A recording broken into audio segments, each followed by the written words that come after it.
Being enough of an X-Men fan to qualify as an honorary mutant, I've decided to partake in Nando v Movies' One X-cellent Scene project, in which YouTubers discuss their favourite scenes from the X-Men franchise, similar to Nando's previous MCU-themed One Marvelous Scene project, which was in fact a more ambitious crossover than any within the MCU. My chosen X-Men scene is the first film's Liberty Island battle, in which Magneto has gained the upper hand over the X-Men because, unlike the Fantastic Four, they didn't think to bring a wooden gun.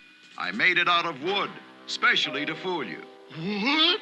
While they're trapped inside Lady Liberty, Magneto endeavours to transfer his powers into Rogue, or to address her by her full name, Assassin's Creed Rogue, in order to mutate nearby world leaders via a machine he's created. This short scene's excellence is rooted primarily in its subtle representation of several quintessential X-Men qualities. It highlights the humanity and depth of the franchise, best exemplified in a brief exchange that displays Rogue's genuine fear and Magneto's apparent fleeting remorse being outweighed by an end that justifies the means philosophy. The presence of Sabretooth ensures a more chaotic shade of villainy is acknowledged, and the individual worth of every X-Man's abilities are showcased alongside realistic limitations of said abilities. For example, Cyclops needing his visor, or Storm being unable to guide Wolverine's body precisely through Gale Force without Jean's telekinetic assistance. These abilities are naturally being called to use in order to rescue Rogue from Magneto's spinning metal-guarded chamber, in a passage that not only displays the strategic teamwork any story starring a group of heroes requires, but also risk and reward heroism. In a truly tense moment where Magneto's actions have begun, Cyclops is urged by Jean to wait for a safer moment to use his ability. Realising a delay may result in Magneto triumphing, an outcome worse than any negative effects a premature attack may encourage, he decides to use his optic blast, in that moment justifying his status as the team's de facto leader, showing willingness to quickly consider alternatives and make beneficial if nonetheless difficult decisions under pressure, a decision that allows Wolverine, who was previously levitated to Magneto's machine, to free Rogue, in turn thwarting their enemy's plans, and they never even used a wooden gun like the Fantastic Four had to.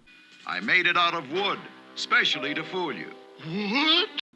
Aside from jeopardy and spectacle, character growth is dignifiably displayed, including a forceless, genuine exchange between Wolverine and Cyclops, when the former frees the latter from restraints, which wisely avoids over-sentimentality, a technique that would have seemed contrived given the disagreements elsewhere. Thanks. Don't mention it. Amidst the tension and teamwork, the scene also unapologetically embraces moments of elaborate comic book action and turn of phrase. The fact Wolverine's trademark bub catchphrase was organically incorporated makes me think the ability to do that was a very specific mutant power possessed by a screenwriter. The scene also respectfully and creatively reinterprets a casual area of X-Men lore by establishing that Rogue's trademark white streak is a result of Magneto's actions.